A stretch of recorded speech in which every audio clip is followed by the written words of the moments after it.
Baik, bismillahirrahmanirrahim. Assalamualaikum warahmatullahi wabarakatuh. Alhamdulillahirabbil alamin wassalatu wassalamu ala nabiyil mursalin wa ala alihi wa tahirin. Asyhadu an la ilaha illallah wahdahu la syarikalah wa asyhadu anna Muhammadan abduhu wa rasuluh. Allahumma shalli ala Muhammad wa ala ali Muhammad. Baik, perkenalkan, nama saya Ernianti, kelas 6D, jurusan Komunikasi dan Penyiaran Islam, Fakultas Agama Islam Universitas Muhammadiyah Makassar. Di sini saya akan memaparkan materi terkait dari dakwah sebagai proses budaya. Baik, di sini ketika kita berbicara tentang dakwah sebagai proses budaya, terlebih dahulu kita harus memahami apa itu dakwah dan apa itu budaya, ya. Nah, sekarang kita berbicara pengertian dakwah. Dakwah menurut bahasa itu berasal dari kata da'a yad'u, yang berarti panggilan, seruan, dan ajakan. Kemudian Warson Munawwir di sini dia berpendapat bahwasanya dakwah adalah arti memanggil, mengundang, mengajak, menyeru, mendorong, dan memohon, ya. Selain dari itu, pengertian dakwah itu dijelaskan juga dalam Al-Quran, sebagaimana dalam firman Allah Subhanahu wa Ta'ala yang artinya, "Wahai Tuhanku, penjara lebih aku sukai daripada memenuhi ajakan mereka kepadaku. Dan jika tidak engkau hindarkan daripadaku tipu daya mereka, tentu aku akan cenderung untuk memenuhi keinginan mereka, dan tentu akulah termasuk orang-orang yang bodoh." Ini dijelaskan dalam Quran surah Yusuf ayat 33. Saya rasa teman-teman sangat paham dengan ayat ini. Kemudian ketika kita berbicara tentang definisi dakwah itu sendiri, di sini ada beberapa para ahli mendefinisikan terkait dari dakwah. Yang pertama, menurut Profesor Toha Yahya Omar, MA, beliau mengatakan mengajak manusia, bahwa pengertian dakwah itu merupakan mengajak manusia dengan cara bijaksana kepada jalan yang benar sesuai dengan perintah Tuhan untuk keselamatan dan kebahagiaan mereka di dunia dan akhirat, ya. Kemudian yang kedua di sini, menurut Profesor Hashim, dakwah merupakan dakwah Islamiyah, yaitu mengajak orang lain untuk meyakini dan mengamalkan akidah dan syariat Islamiyah yang terlebih dahulu telah diyakini dan diamalkan oleh pendakwa itu sendiri. Sekarang yang ketiga, menurut Syekh Ali Mahfuz, di sini beliau menjelaskan terkait dari dakwah. Dakwah itu merupakan suatu memotivasi manusia untuk berbuat kebajikan, mengikuti petunjuk, memerintahkan kebaikan dan mencegah kemungkaran agar mereka memperoleh kebahagiaan di dunia dan akhirat, ya. Baik, sekarang kita berbicara terkait dari kebudayaan. Budaya atau kebudayaan ini berasal dari bahasa Sanskerta, yang dimana kebudayaan itu berarti dari budaya, ya, budaya, yang dimana budaya ini sendiri merupakan bentuk jamak dari budi. Nah, budi itu sendiri berarti dari kata budi atau akal. Nah, budi ini sendiri diartikan sebagai hal-hal yang berkaitan dengan budi dan akal manusia, ya, seperti itu. Kemudian, budaya adalah suatu cara hidup yang berkembang dan dimiliki bersama oleh sebuah kelompok orang dan diwariskan dari generasi ke generasi. Artinya budaya ini turun-temurun, seperti itu.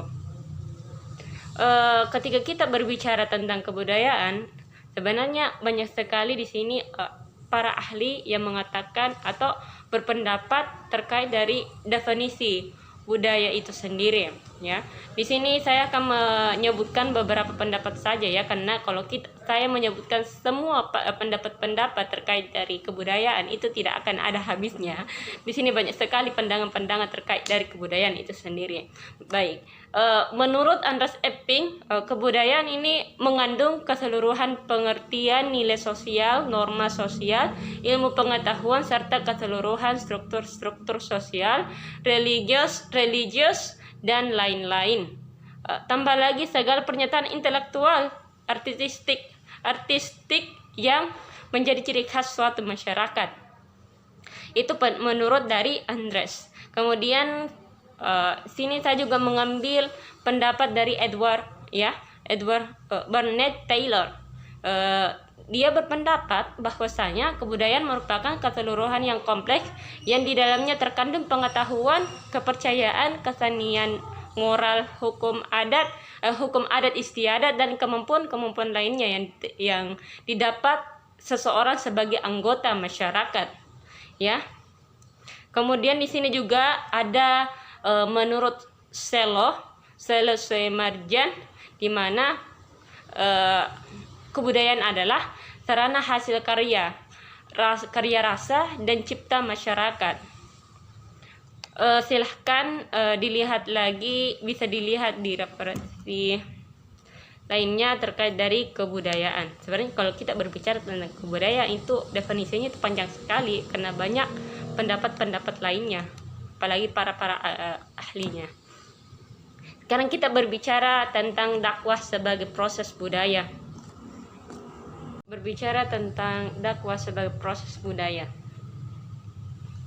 Dakwah pada hakikatnya adalah proses atau aktivitas mengajak manusia ke jalannya Allah. Nah, di sini yang harus digarisbawahi adalah aktivitas atau proses. Dari sini kita akan mengetahui sinkronisasi dari dakwah dan komunikasi lintas budaya. Keduanya merupakan aktivitas atau proses yang dijalankan oleh seseorang dengan unsur-unsur tertentu. Nah, dakwah itu merupakan bagian dari komunikasi. Namun ia lebih spesifik hal yang dilakukan oleh umat Islam untuk mengajak kepada jalan kebaikan yang dilakukan dengan berbagai cara, baik secara lisan ataupun secara tulisan.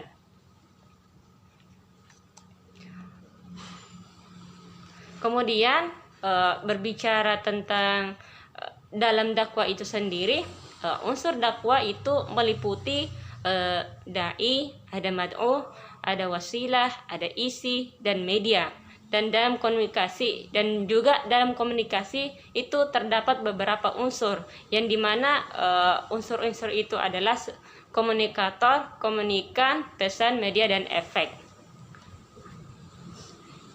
Nah, sekarang terkait dari kebudayaan itu sendiri, bahwasanya budaya-budaya yang berbeda memiliki sistem-sistem nilai yang berbeda, dan karenanya ikut menentukan tujuan hidup yang berbeda juga, dan juga menentukan cara berkomunikasi kita yang sangat dipengaruhi oleh bahasa, aturan, norma yang ada pada masing-masing budaya, sehingga sebenarnya dalam setiap kegiatan komunikasi kita dengan orang lain itu selalu mengandung potensi komunikasi lintas budaya atau antar budaya, karena kita akan selalu berada pada budaya yang berbeda dengan orang lain, seberapapun kecilnya perbedaan itu. Nah, ketika kita berbicara tentang perbedaan ekspektasi budaya itu sendiri, ya, itu sebenarnya dapat menimbulkan resiko yang fatal.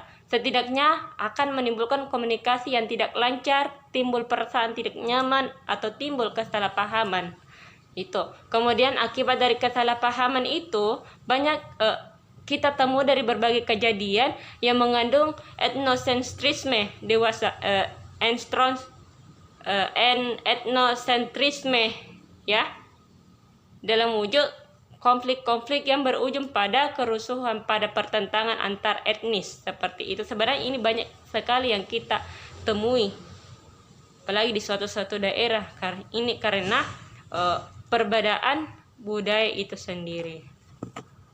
Nah, sebenarnya ketika kita berbicara antara komunikasi dan dakwah, itu tidak bisa dipisahkan karena dakwah adalah aktivitas berkomunikasi, namun lebih khususnya komunikasi tentang agama Islam, penyebaran Islam, dan juga anjuran baik dan buruk. Di sini dakwah dan komunikasi lintas budaya diperlukan mengingat majemuknya budaya di Indonesia, menuntut seorang dai untuk bisa menjadi dai yang profesional, ya, apalagi ketika seorang dai itu memasuki suatu daerah di mana daerah itu tersebut itu memiliki budaya-budaya yang sangat kental, maka di situ seorang dai atau daiyah harus pandai dalam berdakwah atau menjadi seorang dai yang profesional seperti itu. Harus betul-betul mampu melihat bagaimana kondisi atau budaya yang dianut oleh daerah itu sendiri. Di sini saya akan menyebutkan contoh dari memaknai dakwah dalam proses budaya itu sendiri. Nah, di sini saya akan menyebutkan dua contoh. Contoh pertama yaitu ada tentang Sunan Kalijaga, kemudian yang kedua ada tentang sebagaimana kisah Rasulullah SAW. Nah, yang pertama terkait dari Sunan Kalijaga itu dia menerapkan model dakwah dengan pendekatan budaya, yaitu dengan melalui lagu dan wayang. Nah, lagu yang kita kenal itu di zamannya Sunan Kalijaga itu lagu Ilir-Ilir. Lagu tersebut itu ciptaan Sunan Kalijaga, yang dimana wayang dengan tiket masuk nontonnya membaca kalimat sodo, artinya 2 kalimat syahadat, ya. Di sini kalimat sodo berarti 2 kalimat syahadat. Dan di dalamnya juga ada peran tokoh-tokoh seperti Yudhistira, Bima, Arjuna, Nakula, dan Sadewa. Itu semua digambarkan sebagai rukun Islam. Kemudian 2 kalimat syahadat itu tadi yang saya jelaskan, kalimat sodo, ya.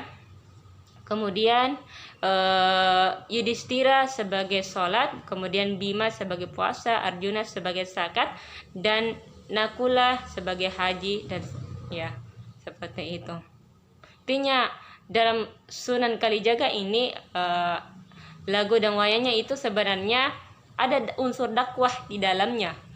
Namun mungkin di zaman itu masih banyak manusia yang kurang peka terhadap penyampaian dari karya Sunan Kalijaga.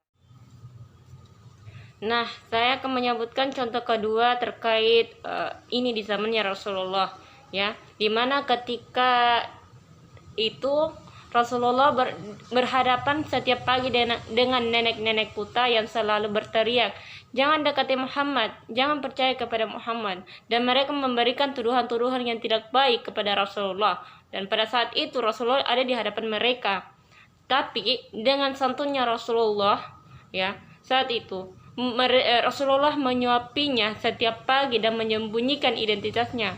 Namun ketika Rasulullah setelah wafat, akhirnya sunnah tersebut diteruskan oleh Abu Bakar, ya, sahabat dari Nabi Muhammad.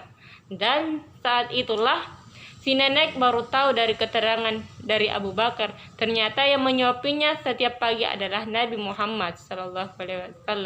Lantas ketika itu nenek itu mengucapkan 2 kalimat syahadat, dan ini merupakan budaya santun dalam Islam. Nah, ini juga merupakan suatu budaya yang biasa dilakukan oleh beberapa umat Islam. Baik, demikianlah pemaparan materi terkait dari dakwah sebagai proses budaya. Lebih dan kurangnya mohon dimaafkan. Saya juga masih pemula. Saya mengakhiri dengan mengucapkan billahi fisabilil haq fastabiqul khairat. Assalamualaikum warahmatullahi wabarakatuh.